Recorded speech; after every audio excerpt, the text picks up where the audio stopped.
Now, you know Alex is from New York. Because who would, if you're from like the rural, whatever kind of South like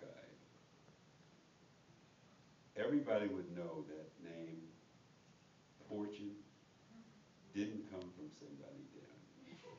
Just because I use an apostrophe. It would be longer like people on porches.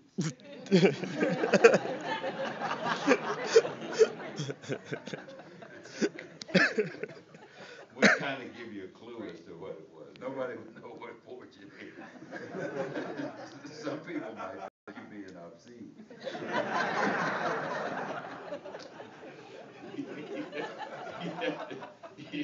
You'd have to try to pass that sucker through the FCC. I'm not touching it.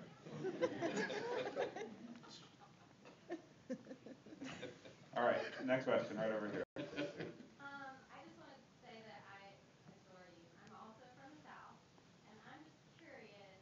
The thing that I miss most about the South is the food. I want to know what your favorite Southern meal is. Well, I learned in my late to midlife that as much as I like that stuff, I was about to eat myself to death. So I look at that stuff, it's like that cousin you have that you really like, but they're always in trouble. So you kind of limit your contact with them. So I haven't eaten that stuff in a long time because Bill Cosby, I think, said when you pass 50, you're sinning if you've eaten anything that ain't green. So I like that stuff, Oh, I have this cousin that my kids, we went down there and I hadn't seen her in a long time, and my kids loved her because she was making these pies, these cobblers, and she had this sugar and she was just dumping sugar in the thing. And the kids were running around singing. They thought, yeah, we better get some sugar. But yeah. So it's cool. I like all that stuff. But that's some heavy stuff. Those biscuits. In 3 years of following you, I think I've seen you eat, 4 meals? Well, that's because sometimes you're kind of strange and you make me uncomfortable.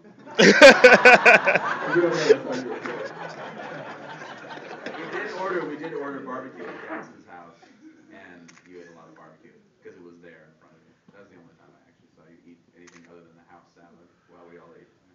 Yes, and it collected its tax on me. Right here. I have a question about the Live at Carnegie Hall record. There's a song called I Can't Write Left-Handed. Was there ever a studio version of that record, or that song put on any record? And my other question is, how overdubbed, if any, was that recording? Wasn't overdubbed at all. But what happened with that was I just left it at that because that was kind of a spontaneous thing. I was in the Navy for 9 years. And so I was worked in aircraft, I was in flight crews and stuff. So I had kind of flown over that stuff, and I could really identify with that because when I was in Guam, guys would come through there, especially guys that were old enough to have been in Korea and World War II. And they had this macho, cocky thing like, yeah, we're going over here, going to Vietnam, clean up this stuff real quick. And then you would see them when they came back. And those little Vietnamese guys knew how to fight in that jungle. And nobody had any experience fighting that kind of war, and they would make weapons like, those things that you step on, sharpened bamboo things. And they would put excrement on it to make sure you got a serious infection. So, seeing people come back with missing arms and legs and you know, crazy, you know. My brothers were in World War II and they called it shell shock. They scared me to death. I called it crazy, you know. I was a little boy. They were like 20 years older than I was. So I thought about what it must be like, you know, the whole day-to-day living of it. And your arm's gone. The simple problems you would have. And that thing just crossed my mind. I can't write left-handed. Would you write a letter? You know. And there was an interesting story from that. I don't want to, you know, wear your head up. But I was in Washington, D.C. once at this radio station. And this guy came up, and he was missing an arm. And they had this limo taking me from place to place. And he came up and he said, Bill, he says, where are you going? He says, I'll drive you wherever you want to go. So I told the limo guy, I'm going to ride with this guy. I said, well, let's just follow this limo. And he obviously had been in that circumstance in Vietnam. And he had a half pint of, like, you know, real old military guy drinking liquor. It was probably Old Turkey or something like that. And we shared that half pint, and we rode around. And we never talked about that. But I knew what he meant. He was just bonding. So I don't know if I answered your question or not, but that's the story around that. How about here in the back in the corner? Yeah.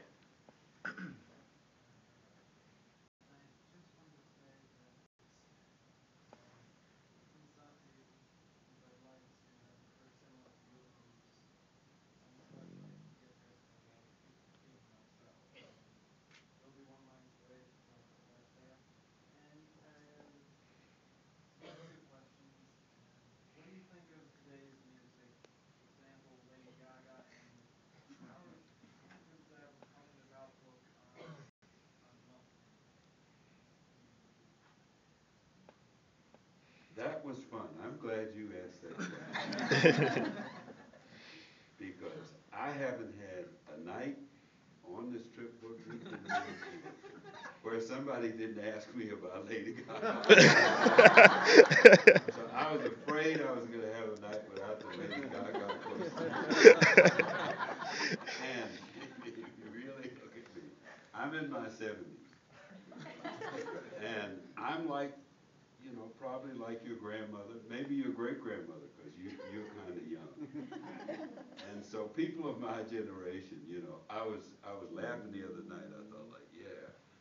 I have a lot of friends, that, you know, old Navy buddies that I've known for like 50 years.